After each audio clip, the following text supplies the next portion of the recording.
Tom Avery sat in his old recliner, the worn leather creaking under his weight as he stared blankly at the television screen. The dim light from the TV flickered across his face, illuminating the furrows of age etched into his skin, the weight of time bearing down on him with every passing year.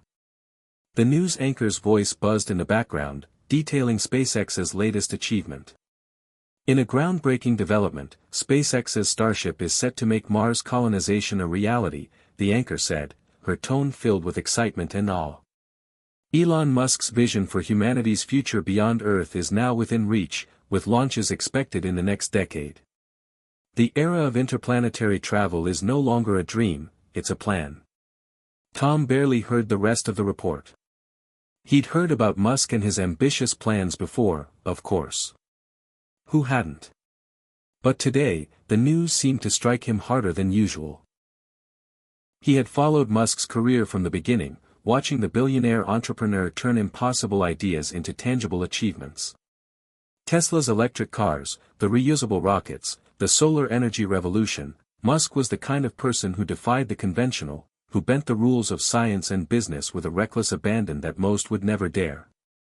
And yet, here Tom sat, feeling like a forgotten relic of a time when people didn't just talk about reaching the stars, they actually worked towards something greater than themselves. Mars colonization, he muttered under his breath, the words sounding hollow as they left his lips. What did that even mean for someone like him? A man nearing 70, a retired engineer who had seen the best years of his life slip away quietly, without fanfare, without purpose. He had once dreamed of making a difference, of building something that would last, but those dreams had been abandoned years ago, left to fade in the shadow of life's practicalities. Tom shifted in his chair, his back aching as he reached for the remote. He turned off the TV, the silence in the room suddenly deafening. It was a cold evening, the wind howling outside, but the chill inside him felt far deeper than the weather. He glanced at the mantel above the fireplace, where a picture of his late wife, Elaine, stood framed in the soft glow of the lamp. She had been his rock, the love of his life. But after she passed away a decade ago, it felt like something inside him had crumbled. The fire he once had to create, to innovate, to build something meaningful, had slowly dwindled into nothing more than a flicker. He had tried to keep busy, working part-time on small projects, tinkering with old inventions, but the spark was gone. His children, grown and busy with their own lives, rarely visited. And when they did, it was as though they were simply checking a box. "How's the knee, Dad?" his son would ask, or, "Are you eating enough, Dad?" his daughter would inquire, offering him a look that suggested they saw him less as a father and more as a problem to manage. But it wasn't their fault. It was his fault. He had let himself slip away, content to settle into the quiet life of a retiree, accepting that his time had passed, that his contributions had been made. Or so he thought. Then today, that damn report on SpaceX had stirred something in him. What if he was wrong? What if this was just the beginning, not the end? What if the world still needed him, even at his age? He thought back to his younger days, when he was a promising engineer, full of ideas, full of fire. He had a knack for building things, solving problems. He had worked on energy-efficient designs for cars, back when it wasn't the trend.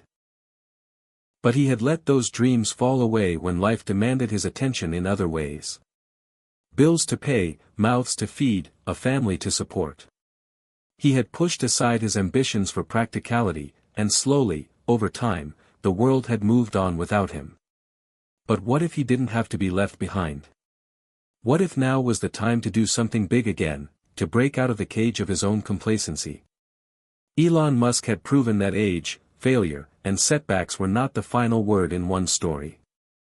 Musk had shown that even in the face of overwhelming odds, it was still possible to make history. And here Tom was, sitting alone in his living room, staring at the shadows on the wall, wondering what might happen if he took a small step forward. Could he still make a difference? Could he still build something? His heart beat a little faster, the stirring of something he hadn't felt in years, hope. Hope was a dangerous thing. It meant there was something to lose.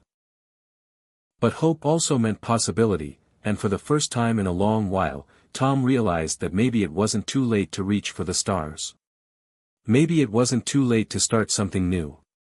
He thought of his children again, how they had once looked up to him with admiration, how they had once thought he was invincible.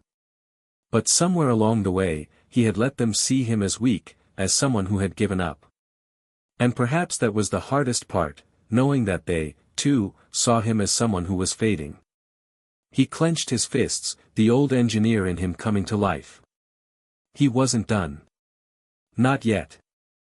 Not by a long shot.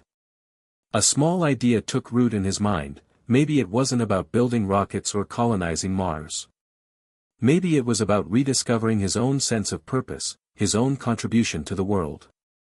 Maybe it was about showing his children that it wasn't too late to be who he once was, to find that spark again.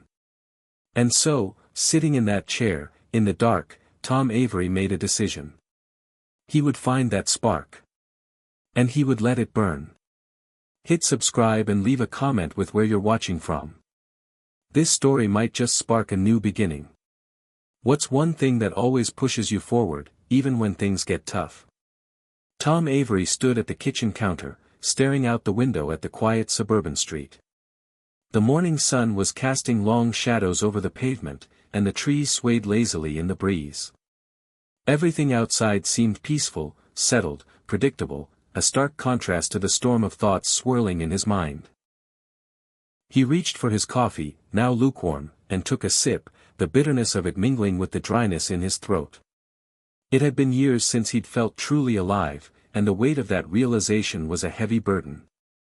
A distant memory tugged at him, a time when he was young, full of energy, and brimming with ideas. The year was 1982, and Tom had just turned 30. He had a wife, Elaine, a young son, and a promising career as an engineer at a burgeoning energy company.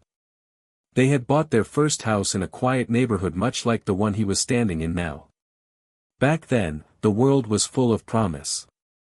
The energy crisis was a national concern, and Tom believed he could make a real difference. He had a vision, a car that ran on alternative energy. A car that didn't pollute the environment, that could change the course of the future. He had spent months designing a prototype, sacrificing evenings and weekends to work on the project. Elaine was always supportive, even though she didn't fully understand the technicalities. "I know you can do it," she'd say, rubbing his back when he returned home late, exhausted but excited by his progress. They had laughed, making plans for the future. He would finish the prototype, get it into production, and the world would take notice. It felt like destiny, the way everything seemed to align in those days. He wasn't just building a car, he was building a legacy. But as often happens, life had a way of stepping in and changing everything. The project had hit roadblocks, financial issues, technological setbacks, lack of interest from investors. There was always something standing in the way. As the years passed, Tom found himself increasingly bogged down by the day-to-day responsibilities of life. He needed to make money, support his family, pay the bills. The dream of an energy-efficient car began to feel like a far-off fantasy, one he tucked away in the recesses of his mind. He found other work, took on smaller projects, and watched as his original vision slipped further and further into the past. And then, just as it seemed like he might regain some traction, tragedy struck. Elaine, the love of his life, fell ill with a rare form of cancer. The months of treatment drained her physically, emotionally, and financially. Tom was no longer concerned with projects, patents, or prototypes. He was consumed by the need to take care of her, to comfort her, to keep his family together. There were no late-night brainstorming sessions, no weekends spent in the garage working on inventions. All of that faded into the background. And then, one day, she was gone. It had been nearly a decade since her passing, and the hole she left in Tom's life had never quite healed. He had tried to keep going, to find purpose in the years that followed, but it was hard. The quiet house felt empty without her laughter and presence. His son, Michael, had grown up and moved away. Rachel, his daughter, had married and settled in another state. They came to visit occasionally, but the visits were always brief, like a formality, a gesture rather than a connection. It was then that Tom began to feel the weight of his own invisibility.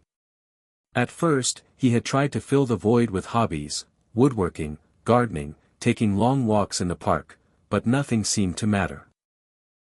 The world was moving on, changing with every passing day, while he stayed behind. His body was not what it once was. His joints ached, and his eyesight wasn't as sharp as it had been. He found himself slowing down, unable to keep up with the fast-paced world around him. He'd been to the doctor a few months ago, and the physician had given him a long list of warnings. You need to take it easy, Tom. Slow down. Watch your blood pressure. Exercise more. Take care of yourself. But what was the point? Slowing down, taking care of himself, felt like an admission that he was no longer capable of the life he once had. He wasn't old, but he wasn't young either. He was in the middle, past his prime but not quite ready to fade into irrelevance. And so, Tom had settled into a routine. He got up every morning, had his coffee, read the newspaper, and spent the rest of the day watching TV or working on small, meaningless projects around the house. He did what he could, but it never felt like enough. That was the problem. He could tell himself that it was enough, that he had earned this quiet life after all the years of hard work, but deep down, he knew the truth, it wasn't enough. He had dreams, once. Big ones. He had wanted to change the world. And now, he wondered if that was even possible anymore. The world had left him behind. He had failed at his dream of building a better car, and he had failed in other ways too. There were regrets, too many to count. His relationship with Michael and Rachel had grown strained after Elaine's death. Michael, who had been his pride and joy, had become distant, absorbed in his own life. Rachel had followed her own path, moving across the country, too far for Tom to ever see her regularly. He had failed to stay close to them, failed to be the father he once hoped to be. The guilt gnawed at him. And yet, the loss of Elaine was the greatest regret of all. There had been so much more he had wanted to do with her. So many places they had planned to visit, so many adventures they had hoped to share. But none of it happened. She had been his anchor, the one who believed in him even when he didn't believe in himself.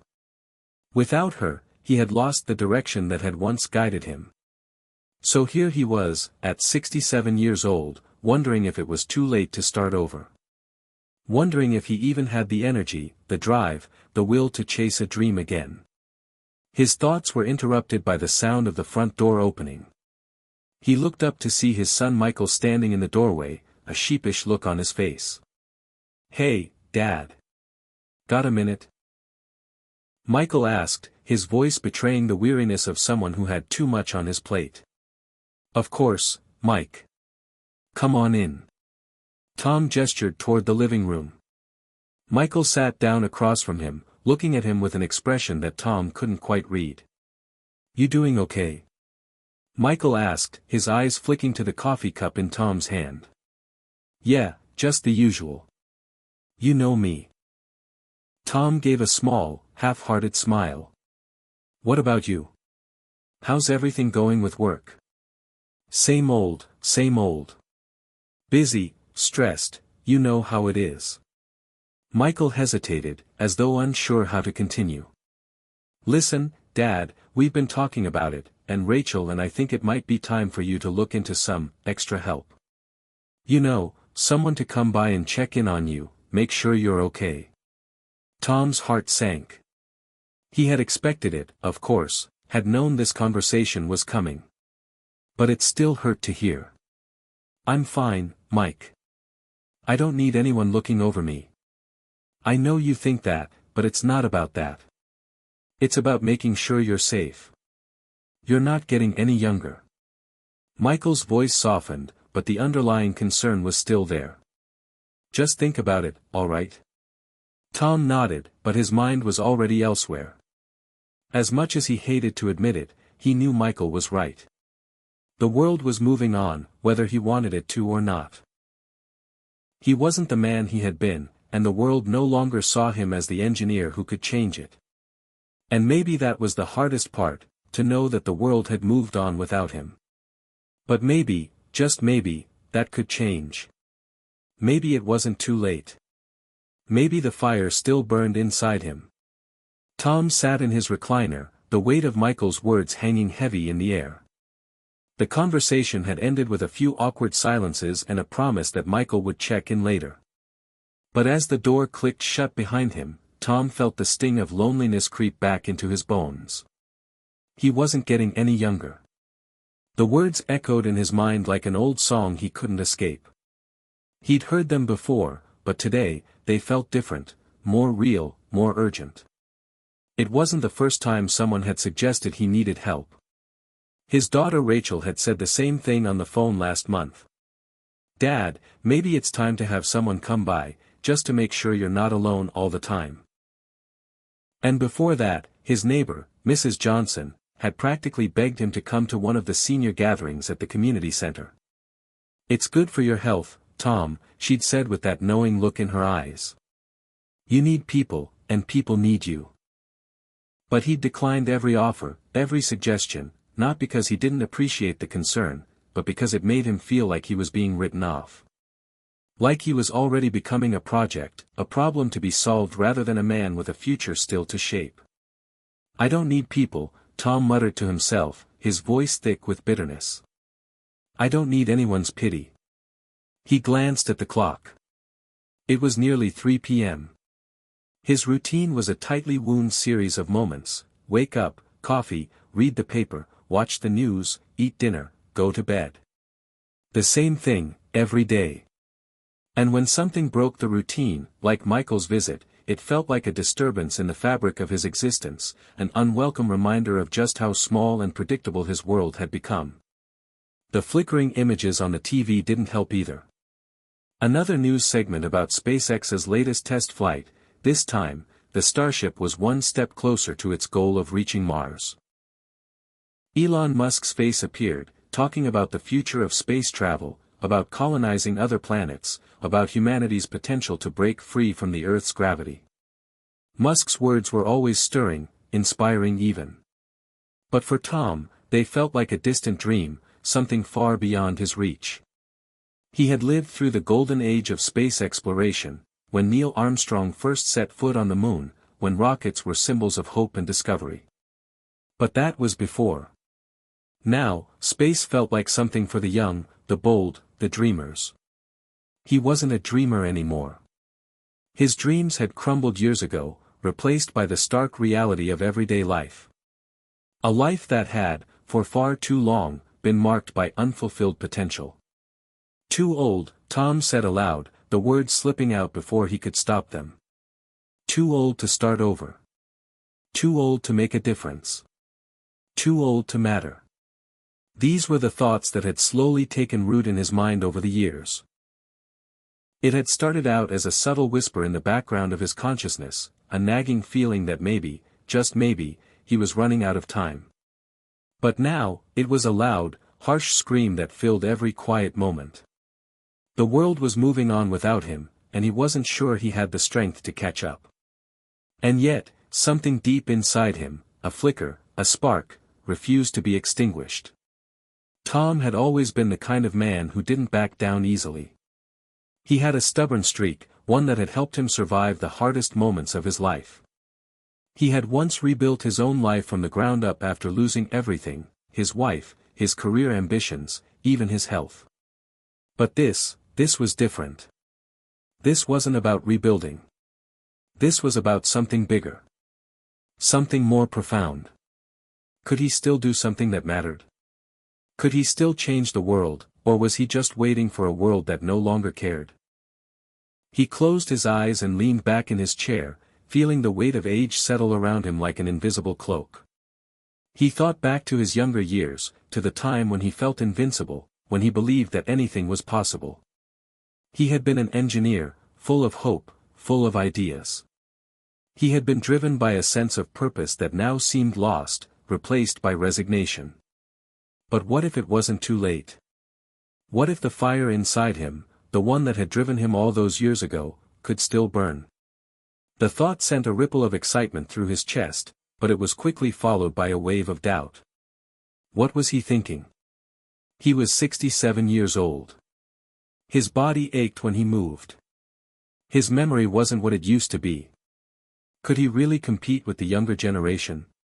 Could he make a mark in a world that seemed to value youth and speed over experience and wisdom? Tom's mind raced with these conflicting thoughts, each one pulling him in a different direction. The doubt was suffocating. He wanted to believe that he could still make a difference, but the world had a way of telling him he was too old, too irrelevant. And yet, he thought about the things he had accomplished in his life, the projects he had worked on, the small victories that had once felt like triumphs. The energy-efficient designs he had created, the problems he had solved. He had once been part of a team that built something significant, something that had mattered. Those were the moments when he had felt truly alive, when he had known without a doubt that he was doing what he was meant to do. Could he find that feeling again? Was it possible to reignite that spark, even now, after all this time? The answer, he realized, was yes. Yes, it was possible. He wasn't done yet. He wasn't too old. He had lived long enough to know that life didn't always follow a predictable path, that it was full of unexpected twists and turns. Maybe he had been waiting for permission to dream again, for someone to tell him it was okay to try. But no one was going to give him that permission. He had to take it for himself. Elon Musk didn't wait for anyone's approval. Musk had taken risks, had defied expectations, had proven that the future could be shaped by those who dared to dream. And now, Tom realized, it was his turn. His turn to break free of the chains that had kept him stagnant for so long. His turn to reclaim the purpose he had lost. But how? How could he, at his age, start over, begin something new, something that would make a difference? His mind raced through the possibilities. Could he build something? Could he create a new invention, a new design? It had been so long since he had touched anything like that. His hands, once steady and sure, now trembled when he tried to hold a tool for too long. But there had to be a way. There was always a way. He thought of the words Musk had said during one of his many interviews, "When something is important enough, you do it even if the odds are not in your favor." The words resonated deep within him. Tom wasn't working against the odds anymore, he was working with them. He wasn't too old. He was just getting started. The thought startled him, like a breath of fresh air after being trapped in a room with stale air for too long. Could it really be that simple? Could the path forward be as easy as taking a first step? He had to try. He had to. Tom pushed himself to his feet, wincing at the stiffness in his joints. He walked over to his workbench, dusted off the old tools, and sat down, staring at the empty space before him. This was it. This was his moment to begin again. He didn't know what he would build, what he would create, but he knew one thing for sure, it was time to stop waiting. Time to stop doubting. Time to stop hiding. For the first time in years, Tom Avery felt something he hadn't felt in a long time, the spark of possibility. The next few days passed in a blur of action. Tom couldn't remember the last time he'd felt so alive. Every moment seemed to hold a new opportunity, a new chance to create something, to do something that mattered. He spent hours in his garage, surrounded by old tools, bits of scrap metal, and the lingering scent of motor oil. It was a familiar space, a place where he had once felt like a king. But now, it felt like a different kind of kingdom, a kingdom he had forgotten existed, a place where he could reign again. For the first time in years, he was excited. Excited to do the work, to see if his hands could still shape something that could make a difference. Tom wasn't sure what he was going to build yet. The idea was still forming, still taking shape in the back of his mind. He had the basics, the knowledge, the tools. What he needed now was the vision. What if it wasn't about building something revolutionary?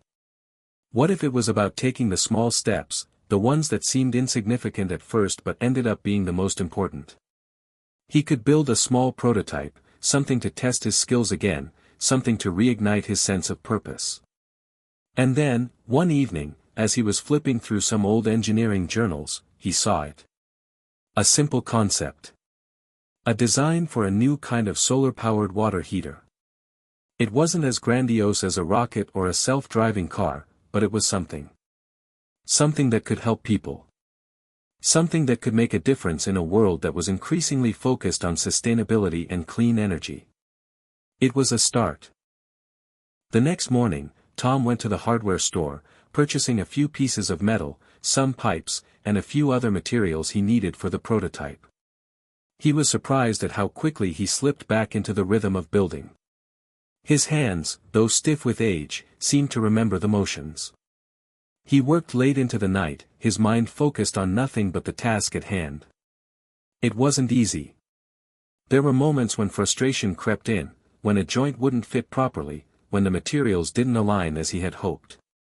But every time he felt like giving up, he thought about Elon Musk, about how Musk had never let failure stop him.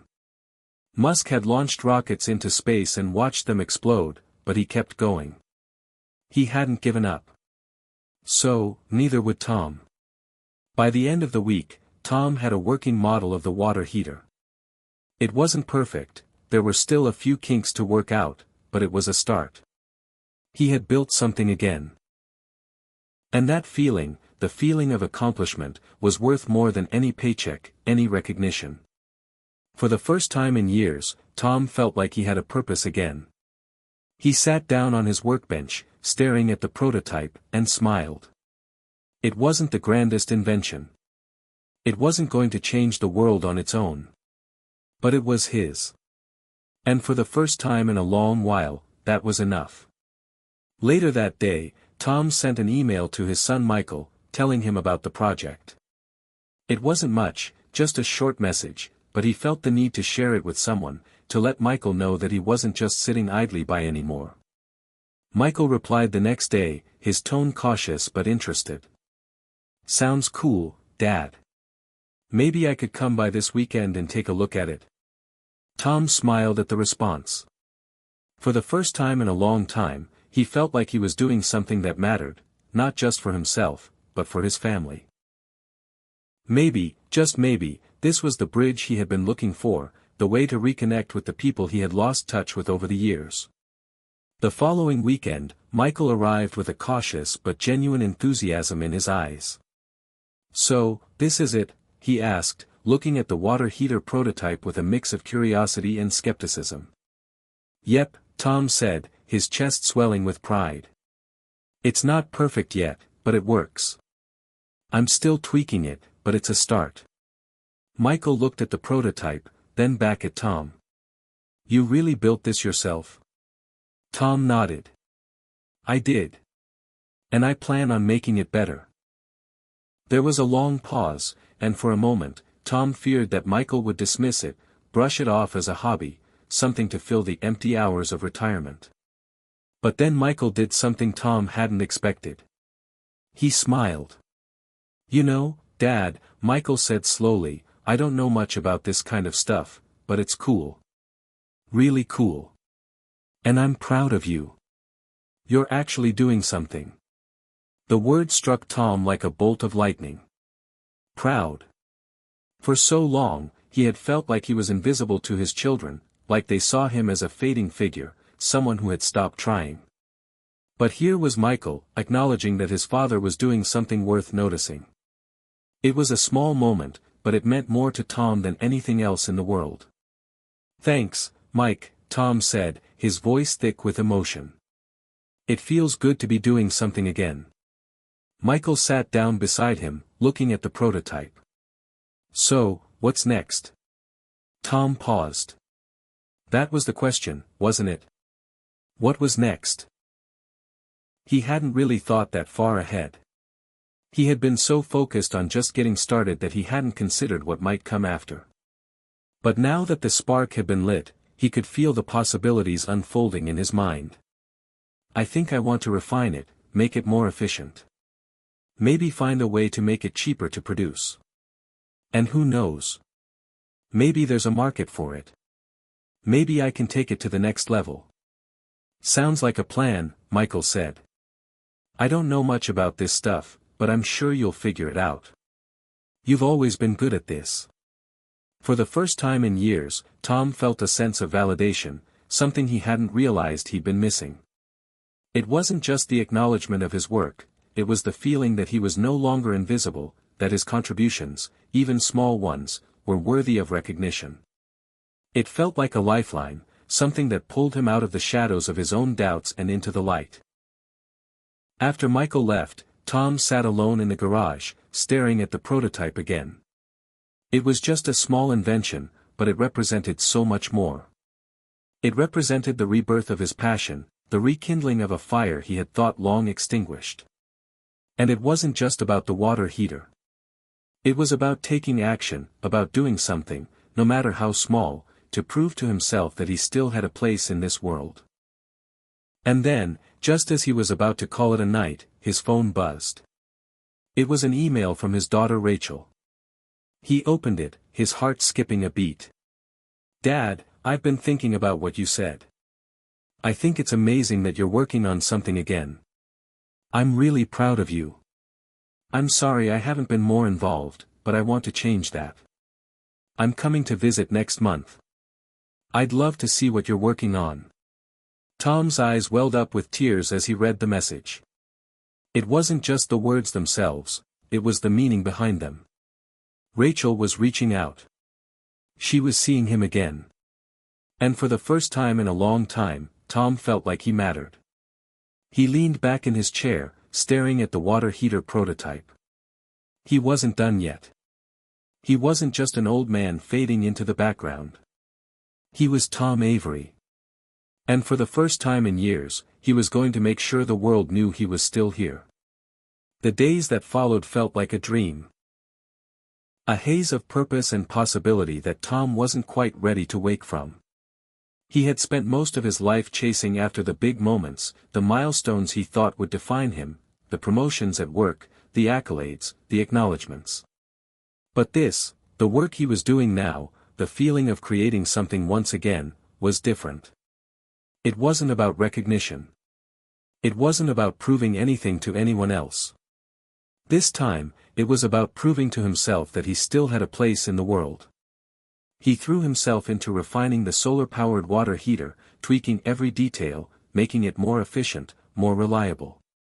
He spent hours researching new materials, studying the latest developments in sustainable energy, learning things he hadn't thought about in decades. He wasn't just building a prototype anymore, he was diving back into his old passion, the one that had once burned so brightly. It felt like coming home. Tom had always been good with his hands. He had designed buildings, worked on machines, and built things from scratch. But somewhere along the way, the desire to create had gotten lost. The weight of responsibilities, the struggles of daily life, had overshadowed his sense of purpose. It was only now, after years of drifting, that he realized what he had been missing. The thrill of discovery. The satisfaction of problem solving. The joy of creating something with his own two hands. And it wasn't just the work that was changing. His relationships were shifting, too. Michael's visit had been a turning point, a crack in the wall of isolation that Tom had built around himself. The more they talked, the more he realized how much they had drifted apart over the years, not because of anything malicious, but because life had a way of pushing people in different directions. But now, Tom felt like he was starting to bridge that gap, like he was beginning to show his son who he really was again. Not just the tired old man who sat in his recliner watching TV, but the man who had spent his life creating, building, dreaming. And then there was Rachel. Her email had been a revelation, a sign that the distance between them wasn't as wide as he had feared. The idea that she would come to visit, that she wanted to see what he was working on, filled him with a hope he hadn't felt in years. It wasn't just about the project, it was about her seeing him. Really seeing him. It felt like the first step toward reconnecting, toward rebuilding something that had long been broken. But there were still moments when doubt crept in. Tom had always been a practical man. He knew how hard it was to turn an idea into something real, to make a living from it. He wasn't delusional, he knew the world didn't always reward passion. The reality was that most people didn't care about your dreams, your inventions, your ideas. They cared about results. And so, he kept pushing forward, trying to make the water heater better, trying to find a way to turn it into something that could actually make a difference. He spent long nights in the garage, sometimes working until the early hours of the morning, convinced that if he just kept at it, something would click. But there were nights when the doubt was suffocating. When the idea seemed too small, too insignificant. When he thought about Elon Musk again, how Musk had taken on the impossible task of building reusable rockets, how he had defied the odds with SpaceX and Tesla. It felt like a world apart. Musk was changing the future. Tom was just trying to fix a problem with hot water. It was the night before Rachel was supposed to visit that Tom found himself sitting in the garage, staring at the water heater prototype. He had been working on it for weeks now, and yet it still didn't feel like enough. It wasn't perfect, it wasn't groundbreaking. It didn't feel like a revolution. His mind drifted back to Musk's words, "When something is important enough, you do it even if the odds are not in your favor." Tom had heard those words many times before, but tonight, they hit him differently. Maybe it wasn't about making something world-changing. Maybe it wasn't about creating a product that could change the course of history. Maybe it was enough that it mattered to him. Maybe it was enough that he was doing something, anything, to prove that he still had a voice in this world. A knock at the door interrupted his thoughts. He looked up, surprised. It was almost midnight. Who would be here this late? Tom stood, his joints creaking as he walked to the door. When he opened it, he found Michael standing there, his face illuminated by the porch light.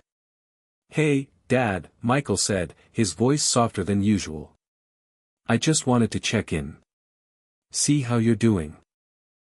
Tom felt a wave of emotion wash over him. It wasn't often that Michael showed up unannounced like this. It wasn't even about the project, it was about Michael reaching out, showing that he cared. "I'm good," Tom said, trying to sound nonchalant. "Just working on some stuff." Michael nodded, his eyes scanning the garage behind Tom. "Yeah, I can see that. You've been working hard, huh?" Tom smiled, a little embarrassed. "Yeah, I guess I have. Just trying to figure out the next step, you know." Michael took a step closer, his hands shoved deep into his pockets. "You know, I've been thinking a lot about what you're doing. It's impressive, Dad. Really. I mean, I didn't expect you to go back to work on something like this at your age. But you're proving that it's never too late to try." Tom's chest tightened. "I don't know if it's enough," he said, his voice quiet. "It's just a small thing, Michael. A solar-powered water heater. It's not going to change the world. It's not. It's not SpaceX or Tesla. It's just, me trying to make something again." Michael reached out, placing a hand on his father's shoulder. "Maybe it's not about changing the world, Dad. Maybe it's about changing your world. Maybe it's about doing something that matters to you, something that makes you feel alive again. That's enough. You're doing something that I admire." Tom swallowed hard, fighting back the tears that were threatening to spill. "I don't know if I've ever been this proud of something I've done. But I also don't know if it's enough." Michael smiled. "It's enough. And that's why I'm here. I want to help. I don't know much about engineering or energy solutions, but I can help you with the business side of things. I can help you get this out into the world. Let's make this happen, Dad. Together." For the first time in a long time, Tom didn't feel alone. "I'd like that," he said, his voice thick with emotion. "I'd like that a lot." The next few days were a blur of activity. Michael helped Tom refine the water heater, brainstorming ideas for how to make it more cost-effective and easier to produce. They spent hours researching potential markets, talking to local businesses, and coming up with a plan for how to get the product out into the world. It wasn't easy, and it wasn't fast. But for the first time in years, Tom had a partner. And for the first time in years, he had hope. The evening Rachel arrived was one of the most emotional moments of Tom's life. She walked into the garage, taking in the sight of the prototype and the tools scattered around the room. "You've been busy," she said, her eyes wide with amazement. Tom smiled. "I have. And I've got something to show you." As Rachel stood beside him, Tom realized that this wasn't just about the water heater. It wasn't about the product, or the invention, or even the success that might follow. It was about the journey of rediscovering himself, of reconnecting with his family, and of proving to himself that it was never too late to begin again. He wasn't just building a product. He was building a new life. The weeks passed, and the small project Tom had started in the quiet of his garage began to evolve into something much bigger. Michael had become more involved than ever, helping him not only refine the solar water heater but also bringing fresh ideas and perspectives. They made plans to reach out to local businesses, to look into grants, and even consider crowd-funded support. It was a process that felt painstaking at times, full of late nights and endless discussions about logistics, production, and marketing. But through it all, Tom felt a renewed sense of purpose. This wasn't just a hobby. This was his second chance. His legacy was no longer tied to the past, it was being forged in real time. Rachel had visited once more, this time staying for the weekend, and was delighted to see how far Tom had come with the project. She'd seen him in the past, sitting idle and frustrated, caught between the desire to still make something of himself and the overwhelming weight of what time had taken from him. But now, he was different. The fire was back in his eyes. She had always known he had more to offer than what he'd allowed himself to believe. She just hadn't realized how deep that potential ran until now. "Dad," Rachel said one evening, after another long day of work, "I've been thinking about something. This project, it's not just about the water heater anymore, is it?" Tom looked up from his work, wiping his hands on a rag. "What do you mean?" Rachel was sitting on the workbench beside him, her eyes thoughtful. "It's more than just a product. This is about you finding your purpose again. This is about you showing yourself that you still have what it takes. And now, it's not just about you. It's about all of us. You're showing us what it means to keep going, to take that next step even when you don't know where it will lead." Tom sat back, taking in her words. He hadn't really thought about it that way. In his mind, he was just doing what he had always done, building, tinkering, problem-solving. It wasn't about making a statement, but maybe Rachel was right. Maybe this project was bigger than he had imagined. It was a statement, not just to the world but to himself. He was not finished. He still had something to offer. And by continuing to create, he was teaching his children, and maybe even his grandchildren, that age was no barrier to ambition. "It's funny," Tom said, glancing at the half-completed prototype. "I never thought I'd get to this point. There were so many years where I thought my time had passed. I thought it was too late to start anything new, to do anything different." Rachel smiled. "I think you're proving that's not true. You're showing us that life doesn't stop at retirement age. You've got the fire, Dad. You've got the vision. And now, you're doing something with it." Tom shook his head, as if trying to absorb the enormity of her words. "Maybe. I don't know if I can make a huge difference, Rachel. But even if it's just this one thing, if it helps a few people, if it inspires someone else to take that step, it'll be enough. It feels like I'm finally doing what I was meant to do." That night, as he lay in bed, Tom reflected on everything that had led him to this moment. He thought about the doubts, the fears, and the regrets that had held him back for so many years. He thought about the quiet ache of not feeling needed, not feeling relevant. But now, looking back on everything, he saw the path forward more clearly. The small steps he had taken were starting to add up, and those little steps had reignited something inside him. The next day, Michael and Rachel sat down with Tom at the kitchen table, spread out across the table a series of sketches, plans, and business ideas they had been working on for the past few weeks. They had done some research, and although they knew the road ahead would be difficult, they were determined to push forward. Tom's prototype, now nearing completion, was their first concrete step in a journey that would, for better or worse, force them all to step out of their comfort zones. "Dad, we need to be realistic here," Michael said, his voice steady. "This could take time. We're looking at a market that's becoming increasingly competitive. There are big players out there. We'll need to build a reputation, get the word out, and show people that what you're doing is viable." Tom nodded. "I know. But even if it takes time, even if we don't make it big, just getting started again, it means something. I've waited too long to let fear hold me back." Rachel, who had been listening intently, added, "You've already proved something to us, Dad. You've shown that it's never too late. Even if this doesn't turn into the next big company, you're already building something that matters to you. And that's huge." The conversation that followed was filled with strategy and long-term planning, a far cry from the hesitant days when Tom had first picked up his tools again.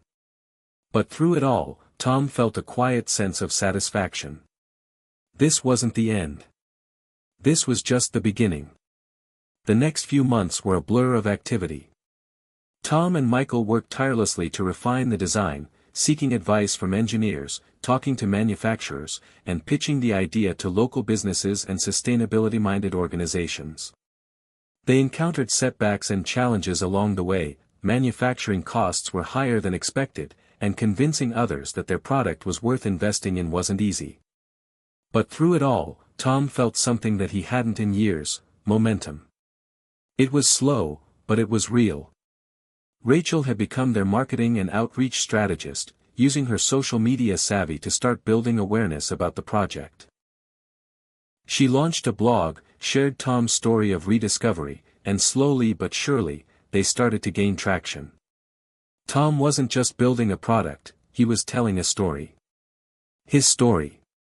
The story of how it was never too late to change, to start something new, to make a difference. One day, as they were finishing a meeting with a potential investor, Michael turned to Tom with a wide grin. "I think we're onto something, Dad. They want to give us a shot. They're impressed by what we've done so far, and they're willing to help us scale." Tom couldn't believe it. After all the long hours, the doubts, the struggles, it was finally happening. They had done it. They had built something real, something that was about to change their lives.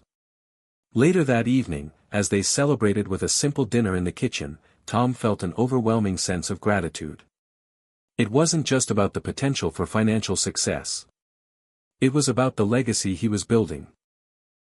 Not just a physical product, but a message that age, setbacks, and struggles didn't define a person. It wasn't too late. And it never would be. As he looked around at his children, Rachel, Michael, both of them now deeply invested in the project, it dawned on him that his greatest achievement was never going to be measured by the success of a product or the size of a business. It was going to be measured by the impact he had on their lives. "I never thought I'd be here," Tom said, his voice quiet but filled with emotion. "I thought I'd just fade away, you know. But this is my new beginning." Rachel smiled, putting her hand on his. "Dad, your new legacy isn't about just one invention. It's about showing us that we're never too old to start again, to keep going. You've done something amazing, and we're proud of you." Tom sat back in his chair, looking at his children, his family, and the life he was rebuilding. The water heater was more than just a product. It was the symbol of his transformation. A reminder that, no matter how many years had passed, it was never too late to make a difference. "Here's to new beginnings," Tom said, raising his glass. "And to the legacy we're still writing."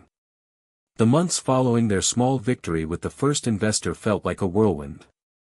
Tom, Michael, and Rachel had pushed forward with everything they had, refining their solar-powered water heater, testing new models, and reaching out to a wider network. They were no longer just a father and his children trying to bring an idea to life, they had become a team. The weight of their efforts felt both heavy and exhilarating, but more than anything, Tom was filled with a sense of purpose he hadn't felt in years. The product was slowly gaining traction. They received small orders from local businesses, and word of mouth was starting to spread. It wasn't an overnight success, but it was enough to validate their efforts, enough to keep the momentum going. They weren't just creating a product, they were building a movement. The more they worked, the more they realized that their journey wasn't just about the water heater. It was about showing people, especially older generations, that it was never too late to begin again, to find purpose, and to make an impact. Tom had begun speaking to local community groups, telling his story, the story of how he had rediscovered his sense of purpose after years of feeling forgotten. He spoke about how age wasn't a barrier, it was just a number. "I'm not too old to create," he would say, his voice strong and clear. "I'm not too old to change the world, even in small ways. And neither are you." Every time he spoke, he saw the faces of his audience light up. There was something in his words that resonated with people. It wasn't just about the invention, it was about hope, about showing that no matter how many years had passed, there was always time to make a difference. One evening, after a particularly moving talk to a group of retirees at the local community center, Tom sat in his car, feeling both drained and elated. He had shared his story, and he could see that it had touched people. Some were in tears. Some were quietly nodding, as if they, too, had been waiting for someone to remind them that it wasn't too late. He turned the key in the ignition, but before he could start the engine, his phone buzzed. He glanced at it and saw a text from Rachel. "Dad, you won't believe this. We've got an invitation. A big one. The mayor wants to meet with us tomorrow to talk about a potential partnership with the city. He's interested in using our water heaters for city buildings." Tom sat in stunned silence. For a moment, he thought it might be a joke. But Rachel's message was clear. His heart raced as he typed back. "What's the catch?" "No catch. He's really interested. He's heard about what we're doing and wants to know more. I think this is our big break, Dad." Tom couldn't believe it. Just a few months ago, he had been struggling to find a reason to get out of bed, unsure of where his life was heading. And now, he was sitting in his car, on the verge of a partnership with the city itself. The next morning, they gathered in the living room, the air thick with anticipation. Michael was pacing back and forth, a nervous energy in his steps. Rachel sat quietly, typing out notes on her phone, preparing for the meeting.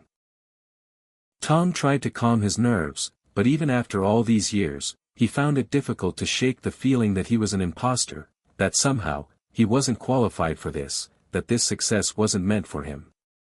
But as the hours ticked by, his confidence grew. This wasn't just about the water heater anymore. This was about proving to himself, and to the world, that he could still make a difference. They drove to City Hall, the building towering above them, an intimidating symbol of power and bureaucracy. Tom felt a lump in his throat as they stepped inside. It wasn't the mayor's office that scared him, it was the idea that everything they had worked for could still fall apart at any moment. But as they walked into the meeting room, something shifted. The mayor greeted them with warmth and genuine interest. He didn't see an aging inventor. He didn't see a man past his prime. He saw a visionary. The mayor was a sharp, middle-aged man named William Harper, who had been in office for nearly a decade. He listened carefully as Tom explained the potential of the solar-powered water heaters, how they could help the city cut down on energy costs while promoting sustainability. "This is exactly the kind of innovation we need," Mayor Harper said, his voice enthusiastic. "Our city has been working on going green, but we haven't yet explored solar solutions like this for our municipal buildings. If this works as well as you say it will, we could be a model for other cities." Rachel jumped in, pointing out the financial benefits, how the heaters would pay for themselves over time and how the technology was only improving. Michael spoke to the scalability of the project, how they could eventually expand beyond the city and into other areas. Tom, however, simply listened, watching as his children navigated the conversation with ease. He felt a surge of pride. They had grown so much, and in so many ways, they were carrying this dream forward. By the end of the meeting, the mayor was ready to move forward. The city would begin by installing a few of their water heaters in a few of the public buildings, and if it proved successful, there would be a much larger contract in the future. As they left City Hall, Tom was overwhelmed. His mind was racing, his heart beating with excitement. The idea that their invention could be used in city buildings, that it could potentially benefit thousands of people. This was the kind of impact he had always dreamed of, the kind of legacy he had never thought possible. "That was incredible," Rachel said as they walked out of the building. "I can't believe it," Tom replied, shaking his head. "I'm still trying to process everything." Michael smiled. "We did it, Dad. We're really doing this. This is just the beginning." As they drove home, Tom felt a mixture of awe and gratitude. This was more than just a product or a business venture. It was the proof that he wasn't too old to change. He wasn't too old to matter. When they got home, Tom sat in the living room, staring at the pictures of his family on the wall. He thought about everything he had been through, the years of doubt, the moments of despair, the loss of his wife, the estrangement from his children, the years of feeling invisible. But here, in this moment, he realized something he had never fully understood before. Life wasn't about what you lost. It was about what you had the courage to reclaim. "Dad, are you okay?" Michael asked, pulling him from his thoughts. Tom looked up at his son, the warmth of his family filling the room. "Yeah," he said, his voice thick with emotion. "I'm more than okay. I'm proud. Proud of what we've built, and proud of what we're about to do." Rachel smiled. "We've only just begun, Dad. This is the start of something amazing." And for the first time in years, Tom felt the weight of his own life lift. He had found his purpose. He had found his place in the world again. The days after the meeting with Mayor Harper seemed to pass in a blur of activity, filled with phone calls, emails, and finalizing the logistics for the first installation of the solar-powered water heaters. Tom and his family were caught up in the whirlwind of their newfound success. For the first time in a long while, the house felt alive with energy. The garage, once a place of quiet solitude and frustration, had transformed into a bustling workshop. Tom's vision was becoming real, and he had his family by his side, every step of the way. But as much as the success of the project filled Tom with pride, there was something deeper, something quieter that tugged at his heart. For all the progress he had made in his work, there was still a part of him that longed for something more. Something personal. Something that could heal the wounds of the past. He had not heard from his son, Ben, in years. Ben had always been a difficult subject. After the divorce, Tom had struggled to maintain a connection with him. Ben had been just a boy when his mother left, and the distance between them had only grown as Ben became a teenager. Their relationship had fractured completely during Ben's early 20s when he made choices Tom couldn't understand. Tom had tried, over and over again, to reach out, but Ben had always kept him at arm's length. And then, one day, the calls stopped entirely. No texts. No emails. Nothing. In the midst of all the excitement with the water heaters, Tom had put the thought of Ben out of his mind. It was easier that way. It was less painful. But now, as he sat at his kitchen table one evening, reviewing the latest blueprints and discussing the next steps for the project, his mind kept drifting back to Ben. The ache in his chest felt familiar, and for the first time in months, it was undeniable. He missed his son. Tom had never been good with words, not when it came to his own emotions. He had always been the practical one, the fixer, the builder. It wasn't until recently that he had started to understand the importance of connection, of emotional honesty. And now, with everything he had learned about himself, about the power of second chances, He couldn't shake the thought that maybe, just maybe, it was time to reach out to Ben again. That night, as the house grew quiet, Tom sat down at his desk, his fingers hovering over the keyboard of his laptop. He wasn't sure what to say. He wasn't sure if Ben would even read the message. But he knew he had to try. He had to say something, anything, to let his son know that he still cared. Ben, he began, his fingers shaking slightly as he typed. It's been a long time. I don't know if you'll even read this, but I hope you will. I've been thinking about you a lot lately, and I realize I haven't been the kind of father I should have been. I know I made mistakes. I wasn't always there when you needed me. I don't expect you to forgive me, but I hope you'll at least hear me out. I've been trying to change. I've been trying to be a better man, a better father. I just wanted you to know that. He paused, unsure whether to continue. The weight of the words felt heavy, but they were true. He had to say them. I'm working on something big. Something that could make a real difference. And I want you to know that no matter what happens, I'm proud of you. I always have been. Even if we don't speak again, I just want you to know that. Tom sat back, staring at the screen. He wasn't sure if it was the right thing to do, but it felt like a step forward. A step toward healing. With a deep breath, he clicked send. The next morning, Tom didn't expect a reply. He had learned long ago that expecting anything from Ben, especially a response, was a sure way to disappoint himself. But when he checked his email after breakfast, his heart skipped a beat. There, in his inbox, was a reply from Ben. Tom opened it slowly, his hands trembling slightly as he read the words. Dad. I'm not sure what to say, but I guess I'll start with this. I never thought I'd hear from you again. It's been a long time, and a lot's happened. I've been thinking about a lot of things too, about us, about what happened. I don't know if I can forgive you for everything, but I'll tell you this, I've been reading your emails. I've been seeing what you've been doing with that heater thing, and honestly, it's impressive. I never thought you'd still be out there doing something like that. I don't know what's changed with you, but I guess it's good to see. I'm not sure what comes next, but I'm willing to talk. Maybe we could start with that. Ben. Tom read the email twice, then 3 times. His emotions were a mix of relief and apprehension. Ben was willing to talk. That was more than he had hoped for. It was a small crack in the wall that had separated them for so many years, and now, for the first time in a long time, Tom saw a glimmer of hope. He picked up the phone, his hands still shaking.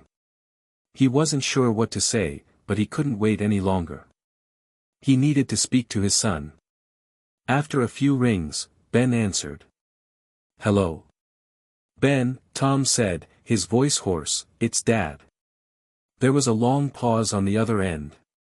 Tom could hear Ben's breath, slow and measured, as if he were trying to figure out what to say next. Finally, Ben spoke. Yeah, I know. I saw the email. I wasn't sure if you were going to actually call. I didn't know if I should, Tom admitted. But I've missed you. I don't want to be the kind of father who only reaches out when he needs something. Ben was quiet for a moment. I get it. Honestly, I wasn't sure I'd ever hear from you again either. I've been working on my own stuff, but I've seen the things you've been doing, and it's surprising. Surprising? Tom asked, a chuckle escaping him despite himself. Yeah, Ben said. You've changed. It's good to see. Tom swallowed hard, his throat tight. I'm trying, Ben. I really am. I've made a lot of mistakes, but I'm doing my best to be better. There was another long silence, and Tom wondered if Ben would hang up. But then Ben spoke again, his voice softer. I don't know what happens next, Dad. But I guess we can start from here. Tom's heart swelled with emotion. This was it. This was the beginning of something new. Not just a new project, not just a new chapter in his life, but a new chance to rebuild what had been broken. "I'm here, Ben," Tom said, his voice thick with emotion. "Whenever you're ready." "Yeah," Ben replied. "I'm ready." And for the first time in years, Tom felt the weight of the silence between them begin to lift. The road ahead wasn't going to be easy. But he wasn't alone anymore. Hit subscribe and leave a comment with where you're watching from. This story might just spark a new beginning. What's one thing that always pushes you forward, even when things get tough? As the days turned into weeks, Tom found himself caught between the demands of his business and the tentative, yet promising, rebuilding of his relationship with Ben. It wasn't easy. There were moments of awkwardness, pauses in conversation where the past seemed to hang between them like an impenetrable fog. But there were also glimpses of the connection they once had. Tom saw it in the way Ben smiled when they shared an inside joke, or when Ben showed a spark of interest in his work with the solar-powered heaters. It wasn't fixed. It wasn't perfect. But it was progress. Meanwhile, the water heater business had continued to grow. What had started as a small local project had quickly snowballed into something far larger. The city buildings were successfully outfitted with the heaters, and the results were promising. Not only were the buildings seeing lower energy bills, but the environmental impact was undeniable. News outlets had begun covering their story, calling it a small business success story with a big environmental punch. And it wasn't just the local press anymore. National publications were beginning to take notice. Despite the early successes, Tom knew that they had only scratched the surface. The business had to evolve, and quickly. There was a pressing need to scale, to expand beyond the city's borders and reach a wider market. They had enough buzz to draw in investors and more partners, but scaling up wasn't simple. The team was stretched thin, and the days seemed to blur into a never-ending cycle of meetings, calls, product tests, and improvements. There was a constant push and pull between family, business, and his personal journey with Ben. Yet, Tom had never felt so alive. One afternoon, as the sun dipped below the horizon, Tom sat in his favorite chair in the living room, reviewing some product designs on his tablet. The house was quiet. Rachel had left for an investor meeting, Michael was working on some logistics, and Ben had stepped out for a walk. It was in this moment of solitude that Tom's phone buzzed. The name on the screen was unfamiliar, but the area code wasn't. He hesitated for only a second before answering. "Hello. Mr. Porter." The voice on the other end was calm, confident, one that Tom recognized almost immediately.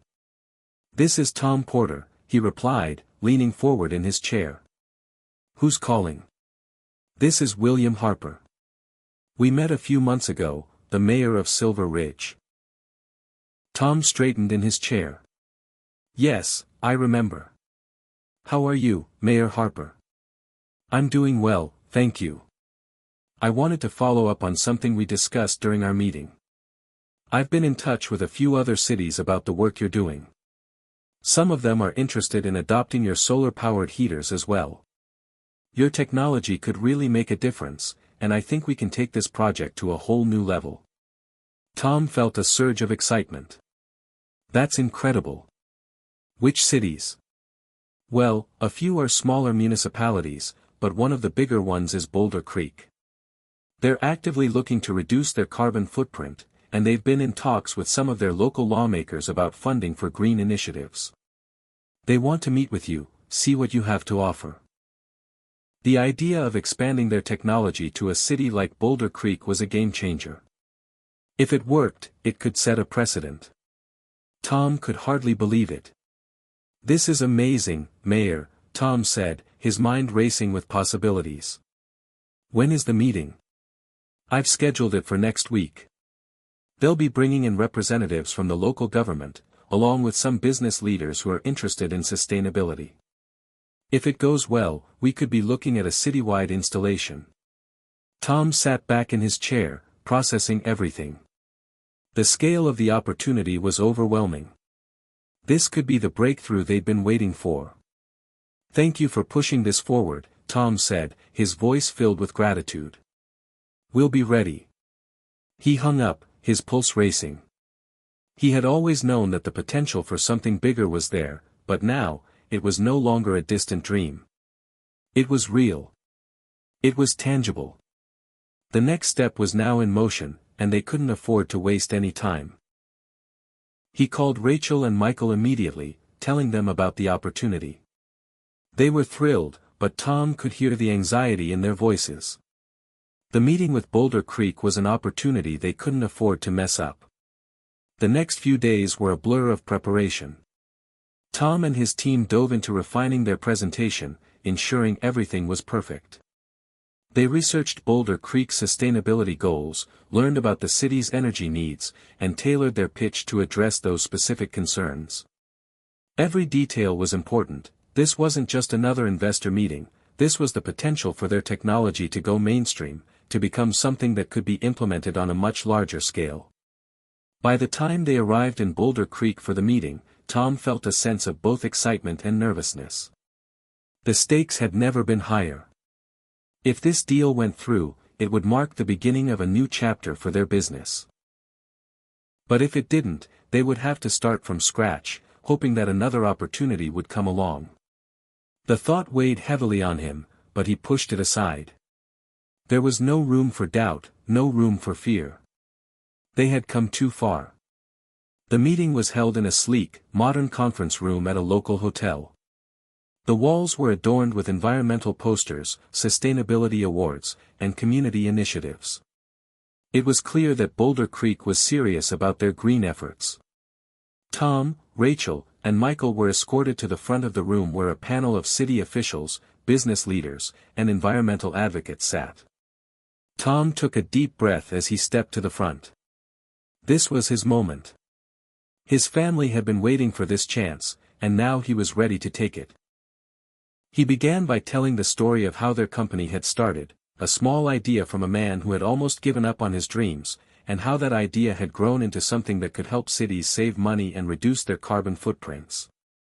He spoke of their journey, of the struggles they had faced, and of the impact their technology could have on Boulder Creek. As he spoke, he saw the faces of the panel members begin to soften, their initial skepticism giving way to interest. Rachel and Michael presented the financials, showing how their heaters could save the city money in the long term, and how their technology was scalable enough to meet the needs of a large city. But the turning point came when Tom shared the testimonials of the employees and residents in Silver Ridge who had benefited from the heaters. "This isn't just about technology," Tom said, his voice steady and firm. "This is about creating a future where communities thrive, where energy is clean and affordable.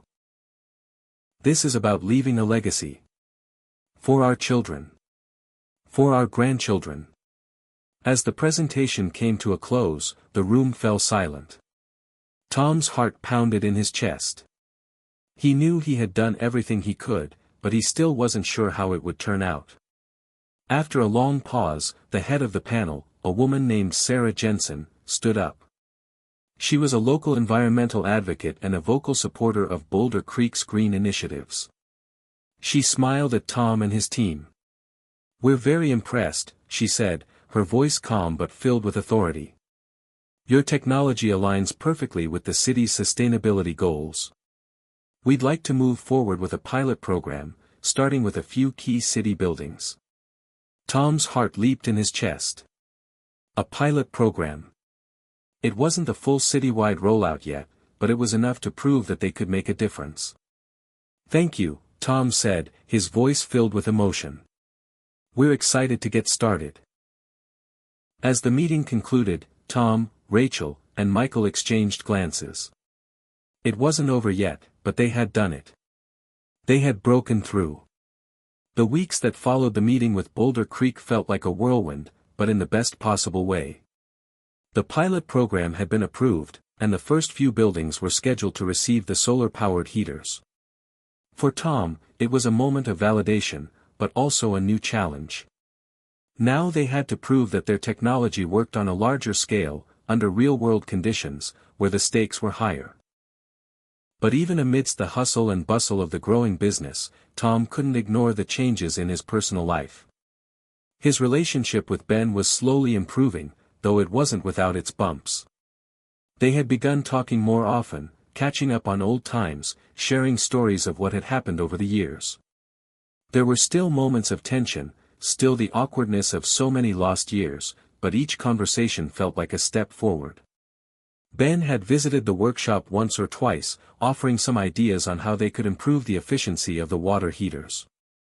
Tom had been surprised by how engaged his son was, how knowledgeable he had become about renewable energy. There were moments when Tom could see the person Ben had become, the man he had grown into, and it filled him with a quiet pride.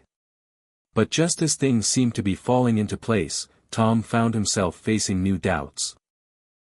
The pressure of scaling up the business, meeting deadlines, and delivering on promises was starting to wear on him. Every decision felt crucial, every mistake felt like it could derail everything they had worked for. Tom had always prided himself on being able to handle pressure, but this was different. This wasn't just about getting by anymore, this was about building something that could change the future. And the weight of that responsibility was immense.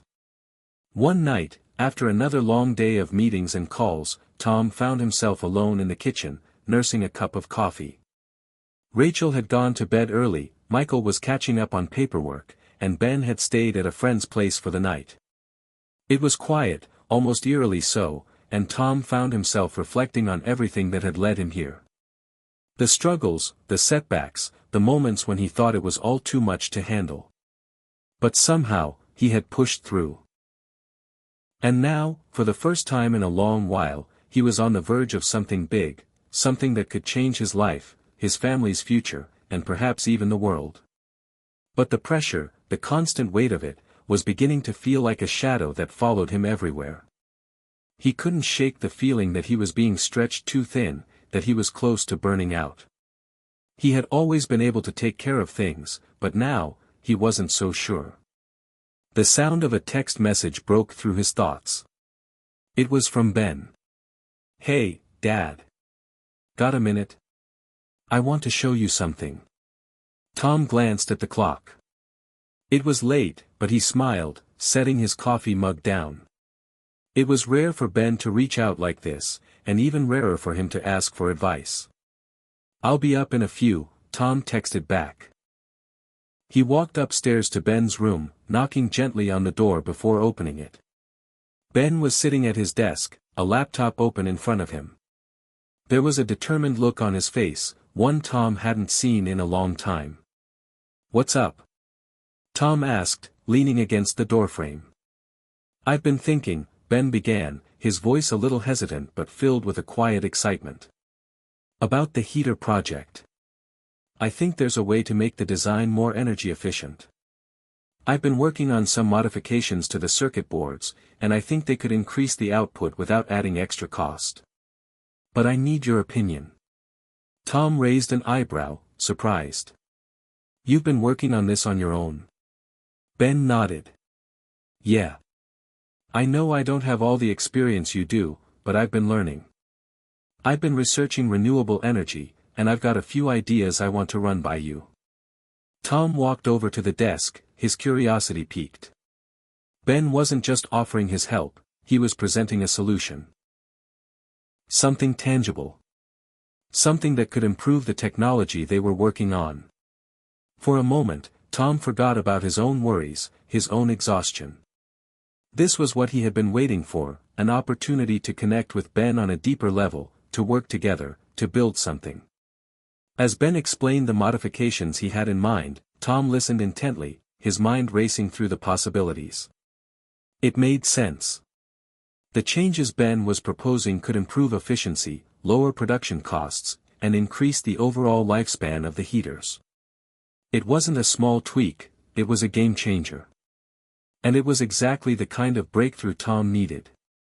"I think you're onto something," Tom said, his voice filled with pride. "This could work. We need to test it, of course, but this is exactly the kind of thinking we need. You've got a real knack for this." Ben's face lit up with a smile, and for the first time in a long while, Tom saw the boy he remembered. The boy who had been so full of potential, so eager to prove himself. And now, here he was, an adult, capable, and driven. You really think so? Ben asked, his voice soft. I do, Tom replied. I've always thought you had the ability to do great things. I just didn't always know how to show you that. There was a long pause, and then Ben looked up at Tom, his eyes filled with something that Tom couldn't quite place. I think we're just getting started, Dad. There's a lot more we can do. A lot more. Tom smiled, a weight lifting off his shoulders. This wasn't just about the business anymore. This wasn't just about renewable energy or solving problems on a grand scale. This was about the bond they were rebuilding, the chance to start again. And it was happening, right there, in that moment.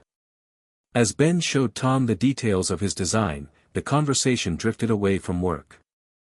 They talked about old memories, about things they had both missed, about how far they had come since the days when communication felt like a wall between them. They laughed. They joked.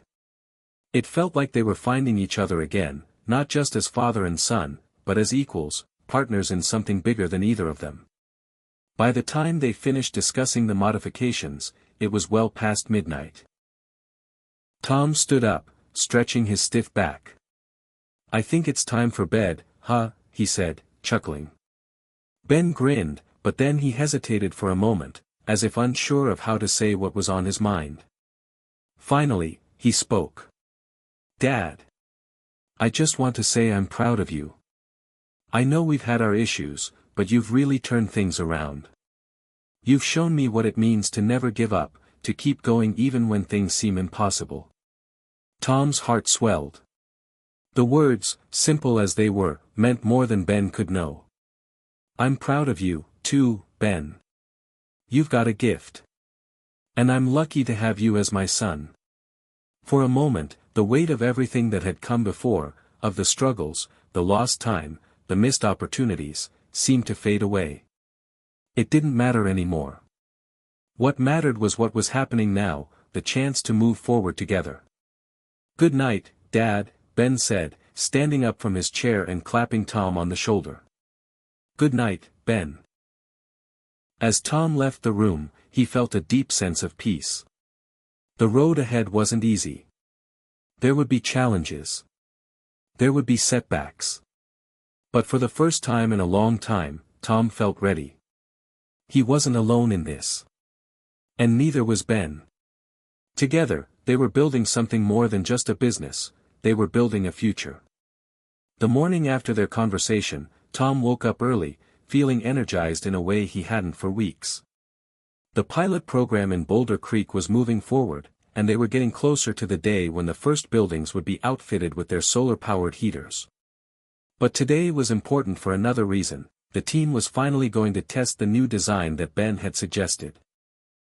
Tom couldn't shake the excitement. It wasn't just the new tech, it was the connection, the partnership with his son.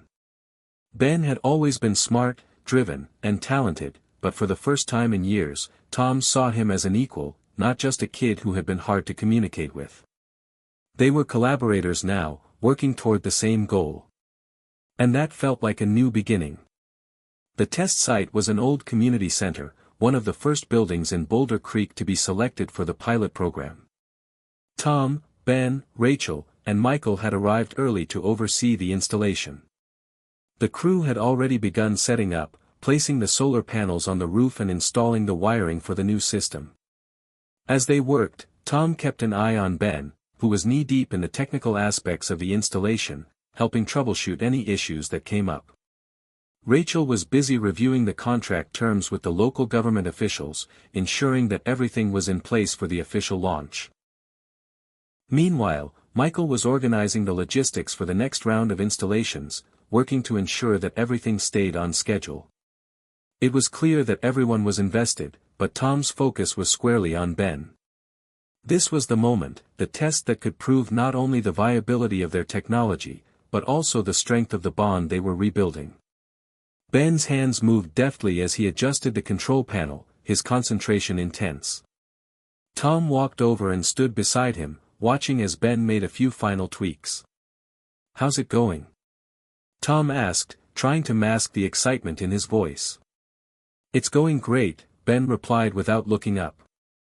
Just making sure everything is aligned before we start the test. We don't want any surprises. Tom nodded, impressed by Ben's confidence. I trust you, he said simply. Ben glanced up at him, his face softening.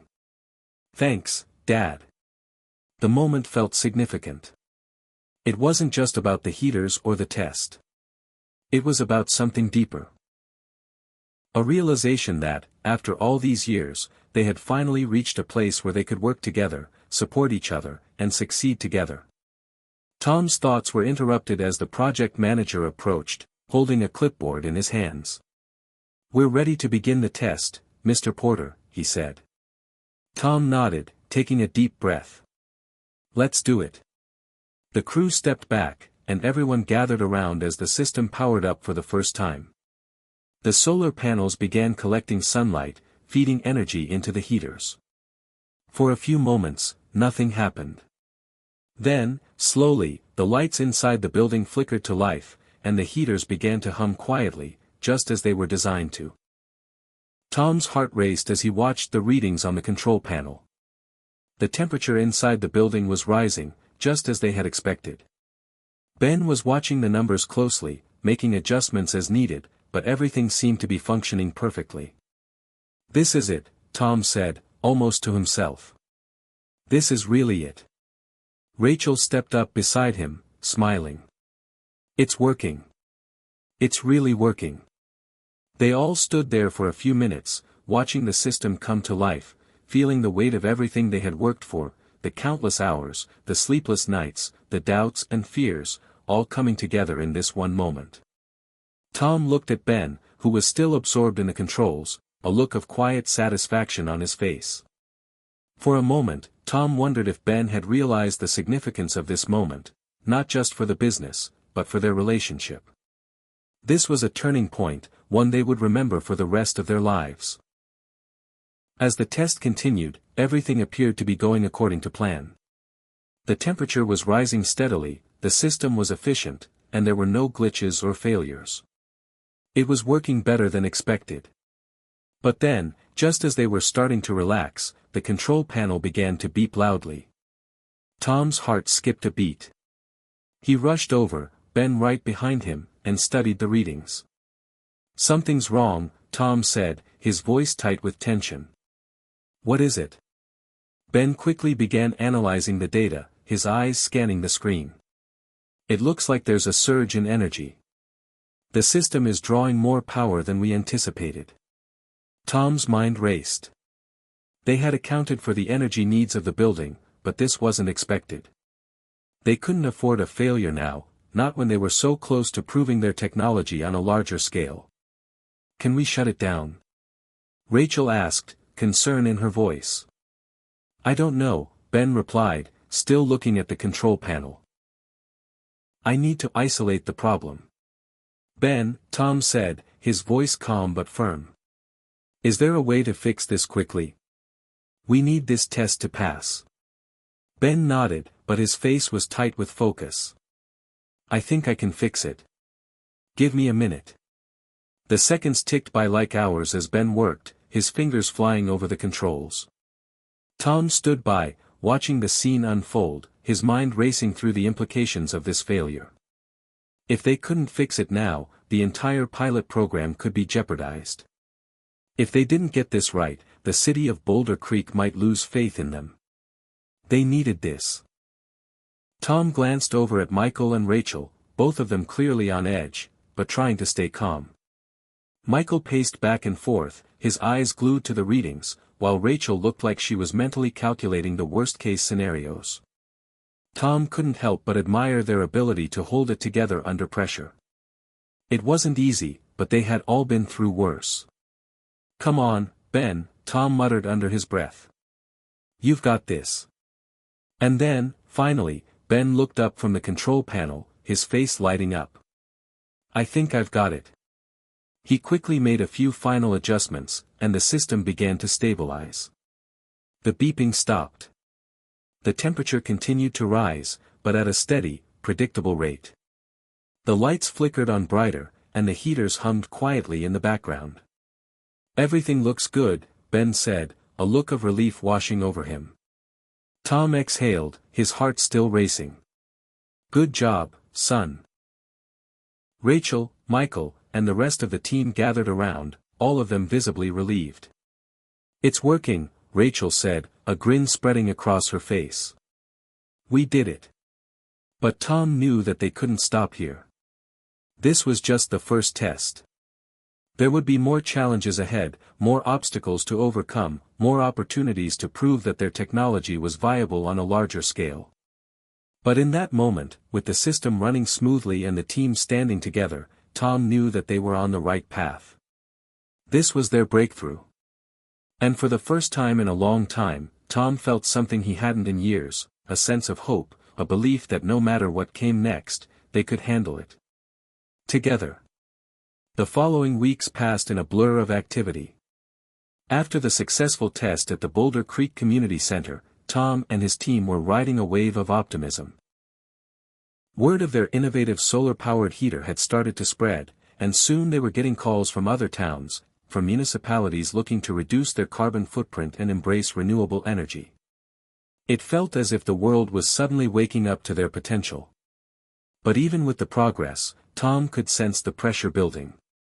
It wasn't just the deadlines or the growing list of clients, it was the weight of expectation.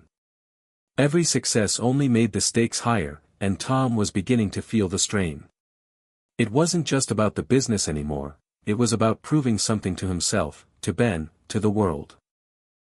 Ben was working harder than ever, his energy infectious. Tom couldn't remember a time when Ben had been so engaged, so passionate about their work. He was diving deeper into the technical side, making improvements to the heater's design, testing new features, tweaking the software to ensure everything ran seamlessly. It was a relief to see Ben so involved, but at times, Tom couldn't help but wonder if his son was pushing too hard.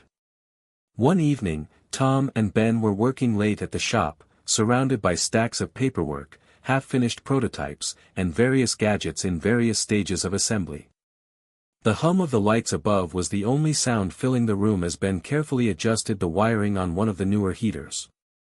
Tom, on the other hand, was going through the latest batch of orders, his mind weighed down by the logistics of fulfilling them all. "How's it looking?" Tom asked, glancing up from his paperwork. Ben didn't look up from his work. "Almost done. Just need to adjust this last part." Tom's eyes drifted back to the papers in front of him. "We're getting a lot of interest. This could really take off, Ben. But we need to stay ahead of the curve. We've got to make sure we have enough resources to meet demand." "I know," Ben said absently, not looking up. "I'm on it." Tom sighed, rubbing his temples. "You've been working non-stop. You need to take a break." Ben finally looked up, his expression a mix of exhaustion and determination. "I'm fine. We've got a lot to do, and I can't let things slip." Tom leaned back in his chair, studying his son's face. "I get it. But listen, you're burning yourself out. We both are. If we want this to succeed in the long run, we need to pace ourselves." Ben shook his head, the tension in his jawline evident. "I'm just doing what needs to be done, Dad. We've got a chance to change everything. I can't afford to slow down now." Tom paused, his heart aching with concern. It wasn't just about the business anymore. He had to find a way to remind Ben that their success didn't hinge on exhausting themselves, it was about working smart, not just hard. "I get that," Tom said softly. "But you're not in this alone. You've got a team. You've got me. And you've got Rachel and Michael. We're all in this together, okay?" Ben didn't answer right away. He just stared at the circuit board in front of him, his fingers absently tapping the edges of the components. It was clear that he was deeply invested, perhaps even obsessed. Tom could see the drive in his son's eyes, the same drive that had pushed him for years, but now it was consuming him. Finally, Ben spoke. "I know you're just trying to help, Dad. I do. It's just, there's so much riding on this. I feel like if I stop for even a second, everything could fall apart. Tom stood up, walking over to his son and placing a hand on his shoulder. You don't have to carry the weight alone, Ben. We're in this together. Let's take a step back and think through the next steps. We'll figure it out. But you need to take care of yourself, too. Ben met his father's gaze, the walls around him starting to crumble. It was as if Tom had reached through to something deep inside his son, something he hadn't realized he was protecting. After a long moment, Ben exhaled slowly and nodded. I'll take a break. But I don't want to stop. We've come too far to slow down now. Tom squeezed his shoulder, relieved to see the tension easing, even if just a little. We're not stopping. But we have to find a way to make it sustainable. One step at a time. That night, after they closed the shop and left the office, Tom and Ben went out for a walk through the small town. It was quiet, with the soft glow of streetlights illuminating the empty sidewalks. They didn't speak much, but the silence was comfortable, like they didn't need words to fill the space between them anymore. They had found their rhythm, and for the first time in a while, Tom felt a sense of peace. As they walked past the old diner, Ben finally spoke up. Dad. I've been thinking a lot about what you said. About pacing ourselves. I guess I've been pushing too hard. I don't want to let anyone down. Tom smiled softly. I get it, Ben. I really do. But we're in this for the long haul. We need to make sure we don't burn out before we've even had a chance to see the results. Ben stopped walking and turned to his father, his eyes filled with a mix of gratitude and vulnerability. Thanks for being here, Dad. I don't know what I would do without you. Tom's heart swelled with pride. You're my son. I'll always be here. No matter what. They continued walking, the air crisp with the onset of fall, their steps light and unburdened. The town seemed peaceful, almost dreamlike, as if the whole world was holding its breath, waiting for something big to happen. Back at the workshop the next day, they made a concerted effort to slow down. They brought in additional help for the production line and streamlined some of their operations, making the workload more manageable. Ben took a day off to recharge, and though he was reluctant at first, he came back the next day with renewed energy and focus. The next test was just around the corner, and this time, the stakes were even higher. A major partner from a tech investment firm had requested a demo, and Tom knew that this could be the breakthrough they needed to scale their business nationwide. The pressure was palpable, but Tom felt a renewed sense of confidence, knowing that they had each other's backs. As they prepared for the demo, Ben spent hours refining the system. He worked with Rachel to optimize the software, making sure that everything was user-friendly, intuitive, and ready for a live demonstration. Michael handled logistics, ensuring that everything was on track for the big day. The day of the demo, Tom was on edge, but he kept his cool, as he always did. He greeted the investors with a handshake, his mind buzzing with 100 thoughts at once. Ben was running the controls, Rachel was explaining the software, and Michael was handling the questions. The atmosphere in the room was tense, but it wasn't just about the money or the deal, it was about proving to themselves that they had built something that could change the world. The investors were impressed with the system's efficiency, the sleek design, and the way it integrated seamlessly with the existing infrastructure. The test ran smoothly, and as the demo wrapped up, one of the investors turned to Tom with a smile. This is exactly the kind of technology we've been looking for. You've got a real opportunity here. We'd like to move forward. Tom's heart soared. This was it. This was the breakthrough they had been working toward. It wasn't just the technology, it was the culmination of years of hard work, late nights, and sacrifices. It was the realization that they had created something that could make a real difference. As the investors left, Ben turned to Tom, his face alight with excitement. We did it, Dad. We really did it. Tom smiled, feeling a sense of pride wash over him. Yes, we did. But this is just the beginning. They both knew that the road ahead wouldn't always be easy. There would be more challenges, more setbacks. But for the first time in a long time, Tom felt certain of one thing: they were ready. They were ready to take on whatever came next. And together, they would build something that could change the future. The days following the successful demo with the tech investors felt like a whirlwind. The small business Tom had started with his bare hands was no longer a humble project, it was a game-changer, one that could potentially revolutionize the energy industry. Calls and emails came in at all hours, requests for more meetings, more demos, more of their time. It was a different kind of challenge now, managing the rapid growth of their startup while staying true to the mission. Tom couldn't help but feel both elated and overwhelmed. He'd spent years feeling like the world had forgotten about him, but now, at the age of 65, he was standing at the precipice of something bigger than he could have ever imagined. And yet, even with all the success, there was still that lingering doubt, that voice in the back of his mind telling him that it wasn't real, that somehow, everything would slip away. But as the days stretched into weeks, Tom realized that the doubt wasn't as loud as it used to be. Instead, he felt something else: pride. Not just for what he had achieved, but for what he had built with his team, and with Ben. Their bond had evolved, and he could see that Ben, too, was starting to see the possibilities. The stress had faded from his face, replaced by a quiet determination that made Tom confident that they were truly in this together.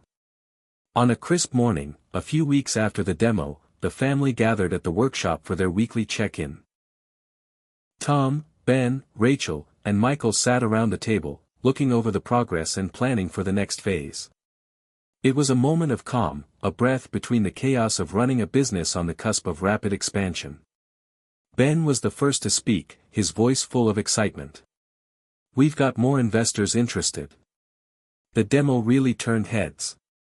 I've been talking to a few potential partners about scaling the production." Tom leaned forward, his brow furrowing slightly. "That's great, Ben, but we need to be careful. Scaling too quickly can create problems we're not ready for. We've got to make sure we have the infrastructure to handle this." Rachel, who had been reviewing the numbers on her laptop, added, "Tom's right. We need to make sure our supply chain is solid, that we can handle increased demand without compromising quality." Ben nodded, but there was a certain impatience in his eyes. "I know, but if we don't move quickly, someone else will. This is the future of energy. We've got to strike while the iron's hot." Tom could see where his son was coming from. The world was changing rapidly, and there was no time to waste. But Tom had learned the hard way that growth without solid foundations could be disastrous. He understood the urgency, but he also understood the need for caution. "We'll move forward, Ben," Tom said, his voice steady but firm. "But we'll do it smartly. We'll build on the success we've had, but we'll take it step by step." Rachel chimed in, "We need to hire more people, expand the team. We've been doing everything ourselves, and that's not sustainable long term. We need experts who can help us scale efficiently." Ben's shoulders slumped slightly, as though the weight of the responsibility was starting to settle in. "I get it. But this is the part that scares me.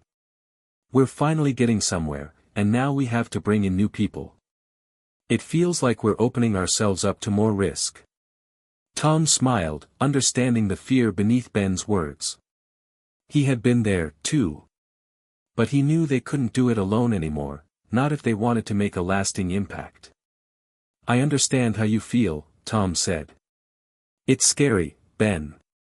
But you know what's scarier? Staying stuck in the same place. If we don't take the leap now, someone else will. We have the opportunity to do something amazing here. We just have to trust the process, and trust the people we bring in." There was a long pause, and then Ben spoke, his voice quieter but resolute. "Okay. Let's do it. But we need to find the right people.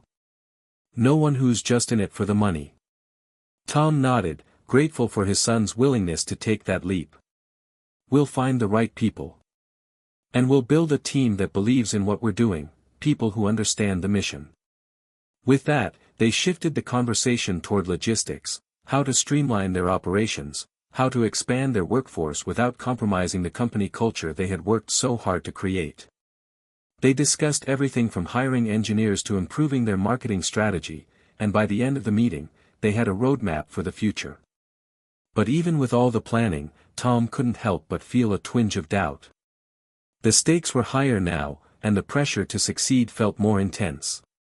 He hadn't come this far just to see it all fall apart because of a wrong move. He needed guidance. And there was one person he always turned to when he felt unsure.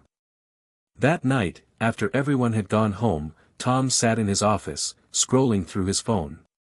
He found a recent interview with Elon Musk, a conversation where Elon discussed his approach to innovation, the future of energy, and how he overcame setbacks. Tom had listened to Elon's thoughts many times before, but tonight, it felt different. This time, he was looking for something specific. He was looking for reassurance. He hit play, and Elon's voice filled the room. Elon Musk, the key to success is not being afraid to fail. It's about pushing through the doubt and continuing to take risks. People who are too afraid of failure often never reach their potential. Innovation requires sacrifice. It requires tenacity. And it requires the courage to do things that others say are impossible. Tom leaned back in his chair, absorbing the words. Elon Musk had never been one to sugarcoat things. He was a risk-taker, a visionary, and, above all, someone who believed in the power of persistence. And that was exactly what Tom needed to hear right now. It was easy to forget, in the midst of all the details and the daily grind, that the road to success wasn't supposed to be easy. No one who had ever changed the world had done so without facing challenges, without risking everything. The key wasn't avoiding failure, it was learning from it and using it to propel forward. As the interview continued, Tom felt a renewed sense of determination. The road ahead would be tough, and there would be plenty of setbacks. But he and Ben were in it together. They were building something that mattered, something that could change the world for the better. And that, Tom realized, was worth any risk. The next morning, he called Ben into the office. "We need to talk," Tom said, his voice calm but serious. Ben looked at him, concern flickering in his eyes.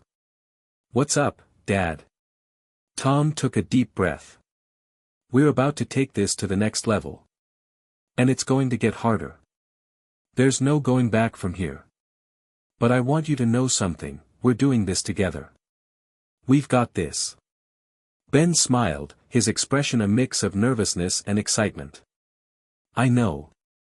I'm scared, Dad. But I'm ready." Tom clapped him on the back. "That's the spirit.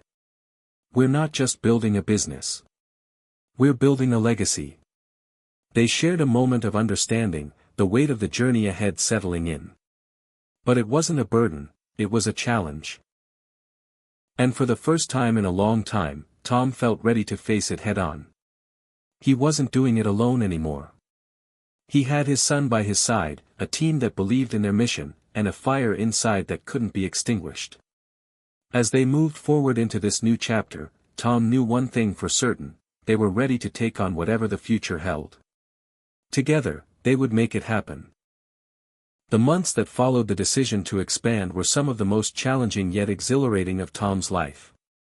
The team grew steadily, adding engineers, marketing experts, and logistical managers, all eager to join a startup with a mission to reshape the future of energy. But as the company expanded, so did the pressure. Tom found himself juggling endless tasks, from managing partnerships to making sure the financials were on track. He didn't mind the work, it was part of the deal, but he felt the weight of it more with each passing day. Every decision now seemed to matter more. One wrong move could set them back months, maybe years. Ben had thrown himself fully into the work, but Tom could see the toll it was taking on him. His son was more irritable, more stressed, and he began working longer hours, often staying in the shop long after everyone else had left. Tom tried to talk to him about it, but Ben was stubborn. He felt the same urgency that Tom had once felt, the fear that if they didn't move quickly enough, they would lose their chance. The tension reached a breaking point one late evening when Ben stayed at the workshop long after the others had gone home. Tom, unable to sleep, decided to check in on him. When he arrived, Ben was hunched over a desk, staring at a blueprint of the next-generation solar heater prototype. His face was drawn, his eyes bloodshot from exhaustion. "Ben," Tom said softly, his voice filled with concern. "It's late.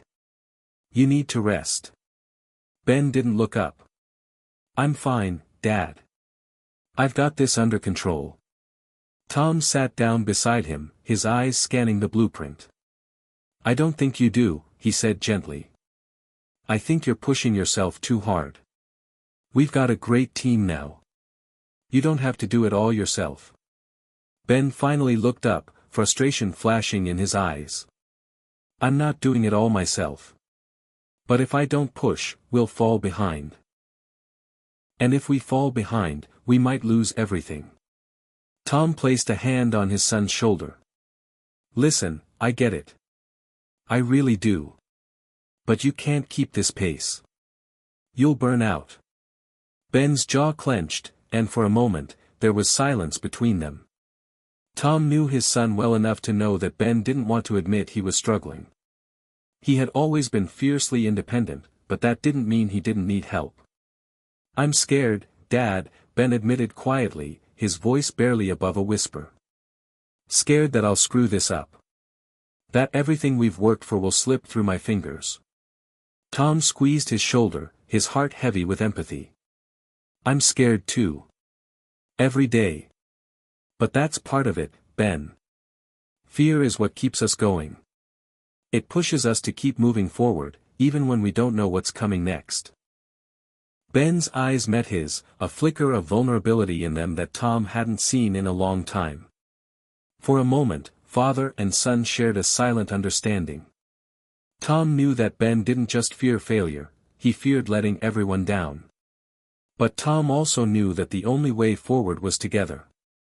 They needed to trust in each other, in the team they had built, and in the vision they were working toward. "We're in this together, Ben," Tom said, his voice steady. "We've built something incredible. And we'll keep building it, step by step, day by day. But we've got to take care of ourselves along the way. That's the only way we'll make it." Ben exhaled slowly, as if releasing the weight that had been bearing down on him. "I don't know what I'd do without you, Dad." Tom smiled, his eyes softening. "You'll never have to find out." The next morning, Tom decided it was time to push the company to the next level, no more waiting. They had a big opportunity ahead, and this time, the stakes were higher than ever. The tech firm that had been watching them was ready to move forward with an official partnership, and this deal could change everything. But before they could sign anything, they had to pass the final test, a full, live demonstration of their product to a panel of industry experts. The pressure was intense. Ben, Rachel, and Michael worked tirelessly to prepare the system for the demo, ensuring that every detail was perfect. The team ran tests day and night, tweaking the design, checking the software, refining the user interface. This was it, the moment that would either propel them to the next stage or send them back to the drawing board. On the day of the demo, Tom arrived at the conference center early. His mind was racing with thoughts, but he kept his cool. He had been through this kind of pressure before, but this time it felt different. This time, the company had grown beyond just him and Ben. It had become something bigger. And now it was time to prove that they were ready to make that leap. When Ben and Rachel arrived, they wasted no time setting up. The tech firm's executives filed in, their faces a mix of curiosity and skepticism. Tom could tell that they were here to see something revolutionary, but also to see if these two small-town inventors could really deliver. Tom stood at the front of the room, his hands clasped in front of him. "Thank you all for coming today. We've worked tirelessly to get to this point, and we're excited to show you what we've been building. Our mission is simple, to revolutionize the way the world thinks about energy. We believe that clean, sustainable energy should be accessible to everyone. And today, we're here to show you that this isn't just a vision. It's a reality. He motioned to Ben, who had taken his place at the control panel, ready to demonstrate the solar-powered heater in action. Tom could see the nervous energy in his son's movements, but Ben was focused. He had come a long way since the early days, and now he was ready. The room went quiet as Ben initiated the test. The heater powered up with a soft hum, its design sleek and efficient. The panel of experts began to take notes, watching as the system ran through its paces, providing heat with minimal energy consumption. The software interface was intuitive, the technology flawless. Tom felt a sense of pride swell inside him. This was it, the culmination of everything they had worked for. They had designed something that worked. But it wasn't just the technology that was on trial today, it was the dream. The vision that had started in a small-town workshop, fueled by late nights and endless determination. As the demo continued, Tom's eyes scanned the room. The executives were nodding, taking in the performance of the system. The skepticism was fading, replaced by genuine interest. There was a moment of silence when the demo concluded, and then one of the experts spoke up. "This is impressive," he said, his voice measured. "I can see the potential here. But what about scalability? Can this system be scaled up to serve larger markets?" Ben stepped forward, his confidence growing as he spoke. "We've already started scaling. The design is modular, and we're developing partnerships with manufacturers who can meet the demand. Our system is not just sustainable, it's built for the future." The questions that followed were thoughtful, probing. The experts wanted to know how Tom and his team would handle the challenges of mass production, how they planned to address regulatory hurdles, and what their long-term vision looked like. Ben, Rachel, and Michael answered each question with precision, showcasing the depth of their knowledge and the work they had put into the project. As the meeting came to a close, the lead investor stood up and extended his hand to Tom. "Congratulations," he said. "You've built something extraordinary. We're excited to move forward with this partnership. Let's make this happen." Tom shook his hand, a rush of emotion flooding through him. This was it, the moment that changed everything. They had passed the test. The journey wasn't over yet, but Tom knew they had reached a significant milestone. The company was no longer just a small business, it was a force to be reckoned with. And as they moved forward into this new chapter, Tom couldn't help but think of Elon Musk's words, "It's about pushing through the doubt and continuing to take risks." They had done it. And the future was just beginning. The phone rang the next morning, a persistent tone that Tom had come to associate with good news. He glanced at the caller ID and saw the name of the lead investor. His heart skipped a beat. The deal was finally moving forward. "Hello?" Tom answered, trying to keep his voice steady, despite the excitement bubbling inside him. "Tom," the investor said, his tone warm but professional, "we're in. Your team's done an outstanding job. We're ready to proceed with the partnership." Tom couldn't help but grin. "That's fantastic. We've been working so hard for this moment. You've earned it. But I want to talk specifics.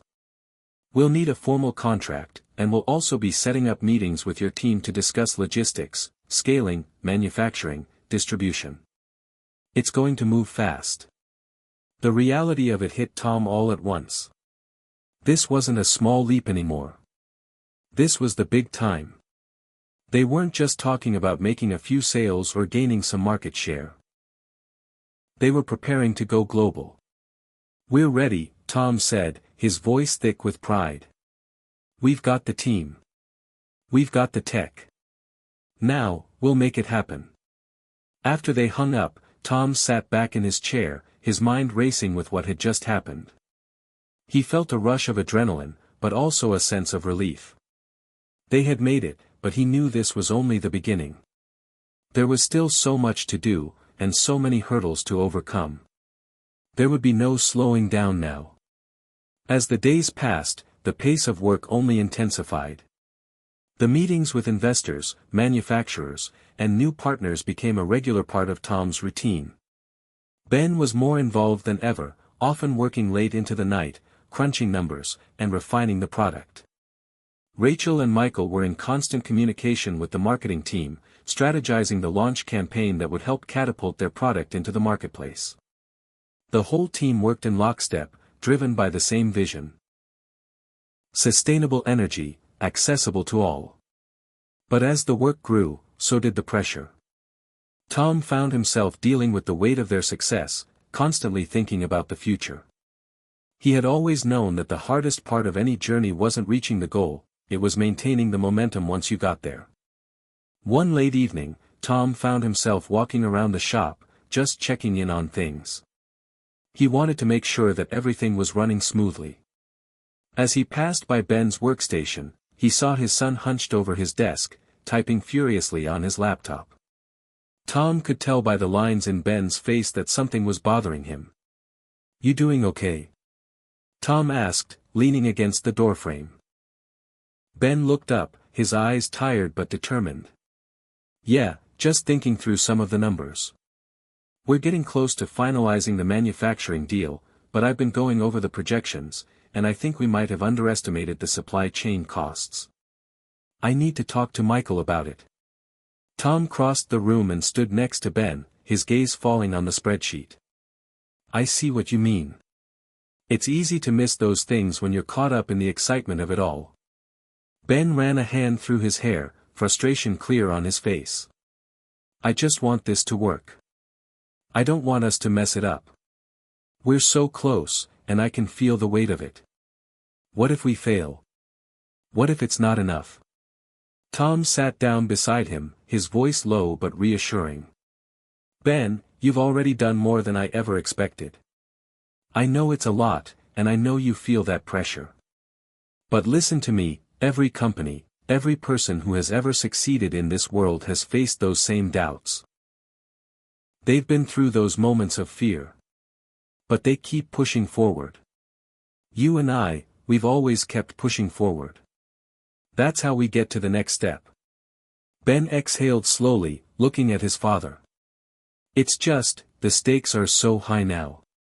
We've come so far, but it feels like one wrong move could undo everything." Tom smiled, leaning back in his chair. "I get it. Believe me, I've been there. The fear doesn't go away, it just becomes part of the journey. But the key is in how you handle it. You can let it stop you, or you can let it fuel you. I've made my mistakes, Ben, but the one thing I never did was stop." Ben nodded slowly, clearly weighing his father's words. The pressure was palpable, but Tom could see that his son was beginning to understand. It wasn't about avoiding failure, it was about accepting it as part of the process and learning to grow from it. "Thanks, Dad," Ben said quietly. "I needed to hear that." Tom clapped him on the back. "You've got this. And I've got your back, always." The next few weeks were a blur of meetings, negotiations, and last-minute changes. Tom's days were spent between conference calls and finalizing contracts, while Ben and the team worked tirelessly to fine-tune the product. Rachel had brought on a public relations firm to manage the media side of things, and Michael was overseeing the financials to make sure they stayed on track. On the eve of the product's official launch, Tom sat in his office, staring out the window at the dimly lit street below. It felt surreal.